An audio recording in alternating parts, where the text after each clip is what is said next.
आचार्य श्री के श्री चरणों में नमोस्तु नमोस्तु नमोस्तु। आचार्य श्री, पहले जो विधान होते थे वो धान से या चावल से रंग के या ऐसे बनाए जाते थे या करे जाते थे। अभी जो विधान हो रहे हैं वो फ्लेक्स वाले, ये जो कपड़ा है या फ्लेक्स वाला जो रेगजीन है इसके ऊपर किए जाते हैं। तो क्या ये उचित आचार्य श्री? जो आपकी व्यवस्था हो समाज की वो करो, नहीं समाज बाकी तो जितने अच्छे करो, जितना गुड़ डालो उतना मीठा होगा। जितने अच्छे से करो, चावल से करो, सोने चांदी से बनाओ, रंगों से बनाओ, उतना अच्छा। नहीं तो जो है वो कर लो। हम नमोस्तु भगवान, नमोस्तु भगवान, नमोस्तु। भगवान के समुद्रण में जो तीर्थ गति के जीव बैठते हैं तो क्या वे तीर्थ स्वयं ही आते हैं या देवता उनको लाते हैं? ये अन्य जाति के जीव तीर्थ बनकर बैठते हैं। आदमी तो ऐसा है कि बहू घर से भगाती है तो उसको आ जाना पड़ता। तिरेंचों के लिए भी संभव है कि कोई लाते भी हों, लेकिन ज़्यादातर अपने भक्ति भाव से आते हैं। ओम।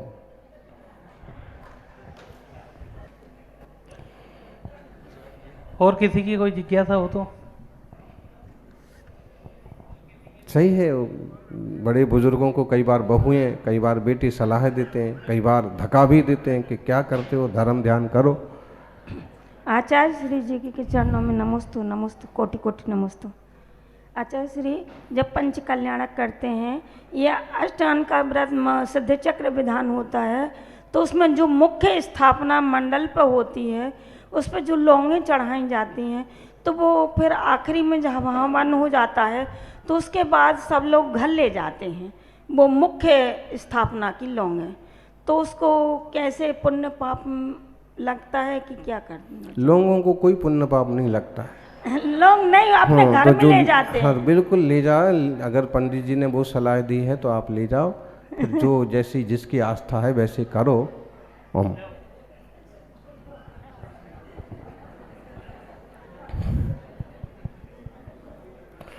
लोगों को पुण्य पाप नहीं लगता है, लोगों को जरूर लगता है।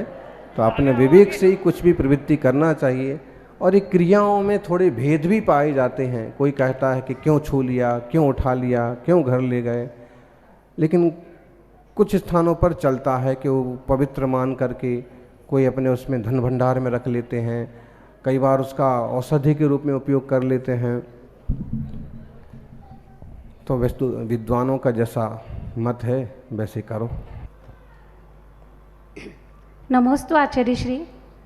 आचार्य श्री, जैसे हम पंचेंद्रिय जीव हैं, हमारा कर्म बंध चलता रहता है कि हम अच्छा कर्म करेंगे तो अच्छी गति में जाएंगे, बुरा कर्म करेंगे तो बुरी गति में जाएंगे। तो महाराज जी, मुझे जिज्ञासा है कि जैसे एक इंद्रिय जीव से लेकर 4 इंद्रिय तक के जीव हैं, उनका कैसे कर्म बंध चलता है और वो कैसी गति में जाते हैं? काय वांग मनः कर्मयोग। काय, वचन और मन, तीनों से ही कर्म का आश्रय बंद होता है। अगर अपन देखें तो इसको सबसे पहले काय को रखा है। इसका मतलब है कि संसार में सबसे ज़्यादा जीव ऐसे हैं जो केवल काय से आश्रय बंद करते हैं, एक इंद्रिय सबके सब। फिर कुछ जीव ऐसे हैं कि जो काय और वचन से, फिर और कम जीव ऐसे हैं जो काय, वचन और मन से। तो उनकी इंद्रियां हैं और इंद्रियों के बल पर जो व्यवहारिक रूप ज्ञान की परिणति है, जो इंद्रिया शक्ति है, जो मिथ्यात्व पड़ा है सत्ता में, उसके बल पर ही आश्रय बंद होता रहता है और वह जीव अपना सुख दुख भोगते हैं। मन की उपस्थिति अनिवार्य नहीं है। मन की उपस्थिति तो इसलिए है कि हम सोच सकते हैं और अपना रास्ता विवेक पूर्वक तय कर सकते हैं। ओम। नमोस्तु आचार्य श्री।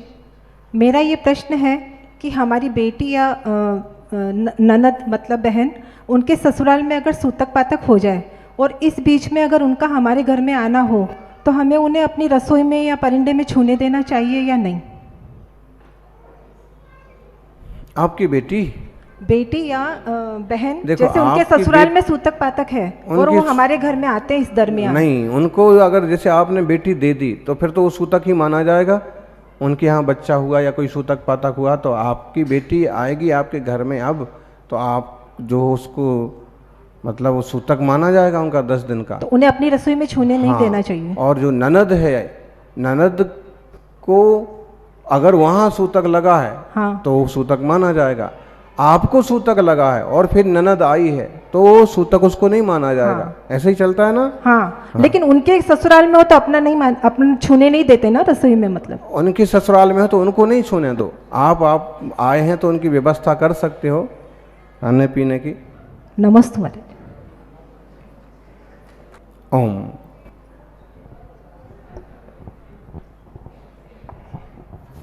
जल्दी जल्दी कर लीजिए।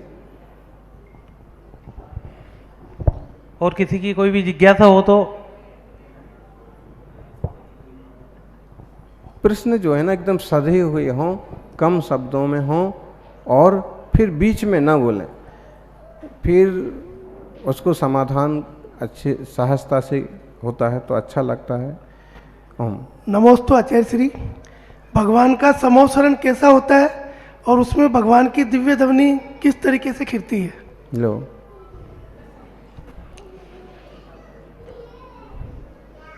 भगवान का समोसरण कैसा होता है? अच्छा होता है, बड़ा होता है। जितनी तैयारी आपने की इससे 100 गुना वहाँ ज़्यादा व्यवस्थाएं होती हैं। इंसान क्या कर सकता है, जितनी बड़ी वो रचना होती है, जितनी बड़ी वहाँ व्यवस्थाएं होती हैं। देवता लोग द्वार पर खड़े होकर के पहरेदारी का काम करते हैं और पूरा भी तिलोई परिणति में यही वर्णन चला, बहुत सुंदर। और इस पर तो कुछ लोगों ने पिक्चराइजेशन भी किया है, वो क्या बोलते हैं आजकल 3D टाइप से। और आप चाहें तो इंटरनेट पर और आप इस पर खोजें, इस भगवान का समोसरण, जैन समोसरण, उसमें मिल जाएगा। तो अद्भुत रचना होती है और जिनेश्वर की मंगलमय दिव्य ध्वनि ओंकारमय या निरक्षरी सर्वांग से खिलती है और अमोघ वचन होते हैं और वो दिव्य ध्वनि से सब जीवों का कल्याण होता है। यह वीतराग जिन शासन अपन सबको उनकी ही कृपा से मिला है और सारा आचार विचार उन्हीं की आज्ञा से अपन को करना चाहिए। ओम। नमस्ते आचार्य श्री। महाराज जी, जब भी पत्नी पर कोई संकट आता है तो पति उसकी रक्षा करता है, तो क्या एक पत्नी अपने पति के रक्षा सूत्र बांध सकती है? रक्षा सूत्र अपने यहाँ तो ऐसे ही रहा है। हमारे यहाँ तो रक्षा सूत्र में केवल भाई बहन का भेद नहीं रहा है। हमारे यहाँ रक्षा सूत्र पुरुष पुरुष को भी बांध सकता है, पत्नी पति को बांध सकती है। उसका आशय यह है कि तुम मेरे धर्म की रक्षा करना, मैं तुम्हारे धर्म की रक्षा करूं।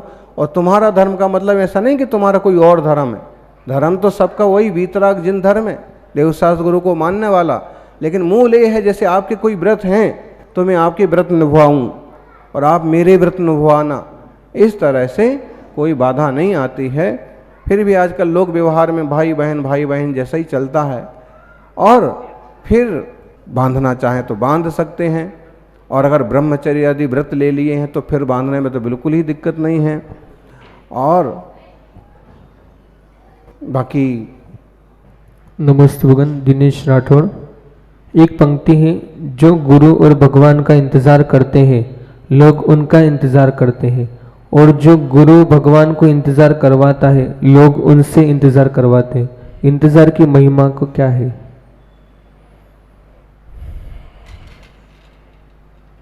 अब इसके लिए तो कोई खास बात नहीं है। इसमें तो एक तरह का उपदेश है कि जो गुरु का इंतज़ार करते हैं दुनिया उनका इंतज़ार करती है। इसका मतलब है कि उसका इतना पुण्य बढ़ता है, इतनी निर्मलता बढ़ती है, इतनी शक्ति बढ़ती है, इतनी शांति बढ़ती है कि वो उपयोगी आदमी हो जाता है और लोग भी उसको चाहते हैं या उसको आना पसंद करते हैं या उसका इंतज़ार करते हैं। और जो गुरुओं को इंतज़ार करवाते हैं कि हाँ आ रहे हैं आ रहे हैं आ रहे हैं, इसका मतलब ये ढीठ टाइप का आदमी है, गुरूर टाइप रखने वाला आदमी है, इसकी नज़र में देवशास्त्र गुरु की कीमत नहीं है। तो आम लोग भी फिर इसको ज़्यादा तवज्जो नहीं देते हैं कि यार क्या आदमी है, इतना बुलाया फिर भी जाता नहीं। तो व्यवहारिक बात है, लोगों को समझना चाहिए, तो सही मार्ग पर चलना चाहिए। ओम। नमस्ते भगवान। नरेश केलावत गिंगला से। रक्तदान और अंगदान का जैन धर्म में निषेध क्यों किया गया है? क्या यह करुणादान या अभयदान की श्रेणी में नहीं आएगा? सर्वथा निषेध वाले सूत्र उपलब्ध नहीं होते हैं, लेकिन एक दूसरे का हिस्सा, शरीर का अंग, शरीर का रक्त वगैरह लेना देखा जाए तो पिंड की अशुद्धि में वो कारण है। अगर ठीक से इंक्वायरी ना हुई तो कई बार लेन देन खतरे का काम भी बन जाता है। ठीक तरह से प्रत्यारोपण नहीं हो पाया, ठीक ग्रुप नहीं मिल पाया तो समस्याएं भी खड़ी हो जाती हैं। तो निषेध के तो साक्षात निषेध नहीं है, लेकिन उसके जो कारण हैं कि उसके कारण बताएं कि ये समस्याएं खड़ी हो सकती हैं, इसलिए इस तरह की झंझट में मत पड़िए। फिर भी यदि आपके ही परिजनों को आपके ही अंग वगैरह देने की बात है, परिचित हैं, अंगोपांगों का सही उपयोग होगा तो भले अपनी मर्जी से आप कुछ करें। ओम नमस्तुगन राजेश जैन रीछा से अप्रत्यवेक्षित, अपमार्जित और उत्सर्ग आदि किसे कहते हैं? है ना, बड़े बड़े प्रश्न हैं।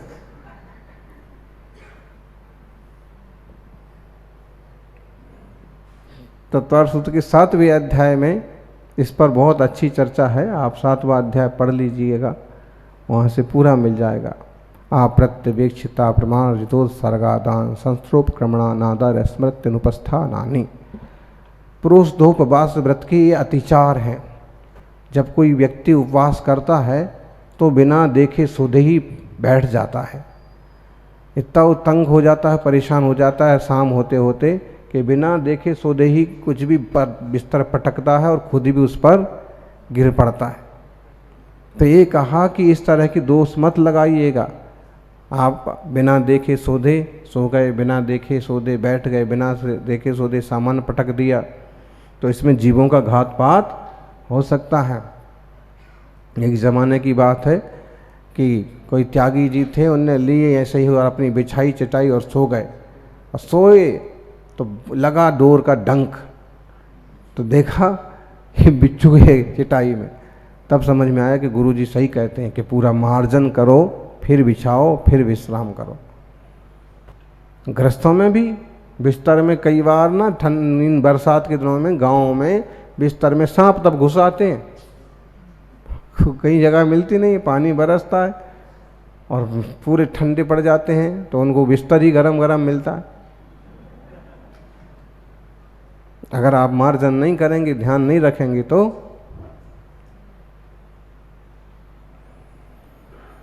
ओम नमस्ते श्री प्रेरणा शाह सागवाड़ा से। बांग्लादेश में हिंदुओं पर हिंसक हमले हो रहे हैं। कितने हिंदू मंदिर जला दिए, दुकान भी जला दी और लोग के घर जलाकर हमला कर रहे हैं। धीरे धीरे बच्चे इधर उधर दौड़ रहे हैं, वीडियो आ रहे हैं, हम देख रहे हैं।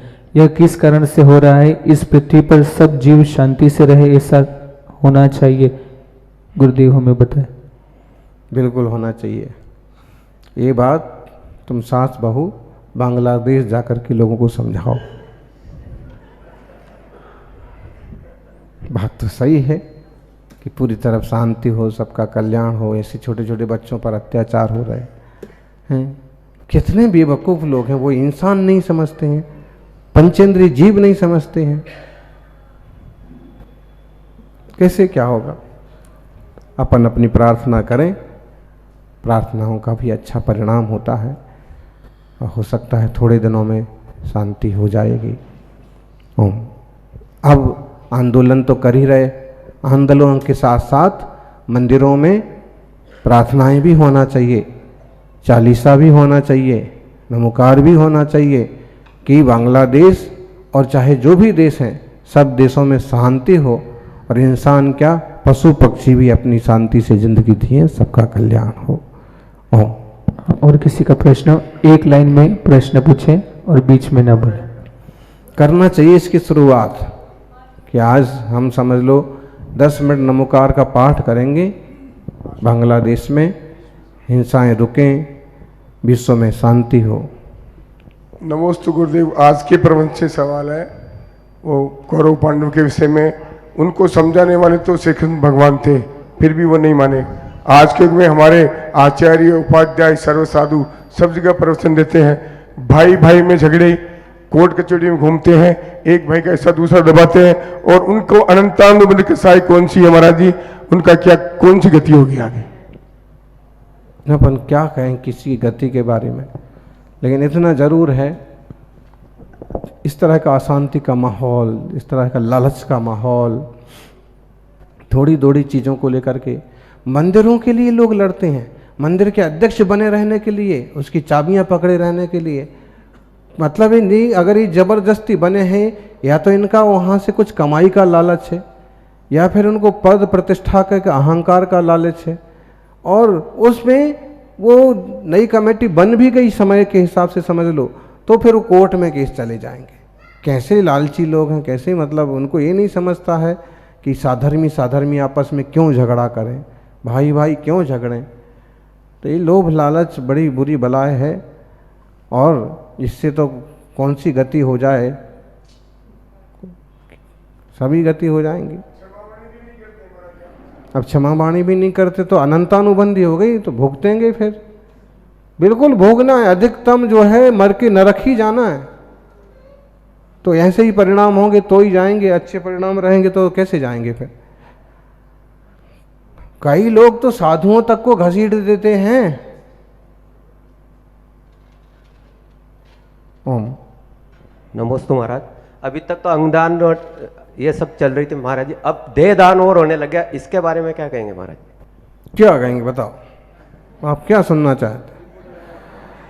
नई परंपरा, बस एक बात है, नई परंपरा नहीं है। देखो कुछ चीज़ें ऐसी हैं कि नई परंपरा है, लेकिन इसमें इसके पीछे लॉजिक भी आप देखिए कि देह दे दी जाती है तो उसमें से कई लोगों का उपकार भी होता है, विद्यार्थी सीख लेते हैं, फिर कोई घटनाएं बनती हैं तो वो उस तरह का इलाज कर पाते हैं।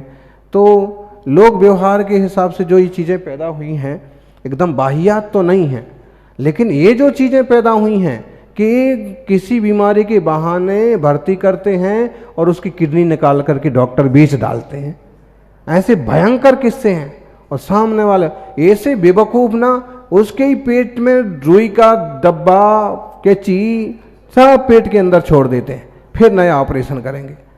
तो ये शराब पी करके करते हैं क्या ऑपरेशन हैं? तो ऐसा क्या कहेंगे, मतलब कि कितनी बेवकूफ़ियाँ होती हैं। तो बेवकूफ़ियाँ गलत चीज़ है। बाकी अगर कुछ नई चीज़ें आ रही हैं और कुछ उससे रास्ते निकल रहे हैं तो लोग व्यवहार के हिसाब से ठीक है। बाकी धर्म की दृष्टि से विचार करें तो जिसका जितना आयुष्य है ना तो कोई घटा सकता है ना बढ़ा सकता है ऐसा।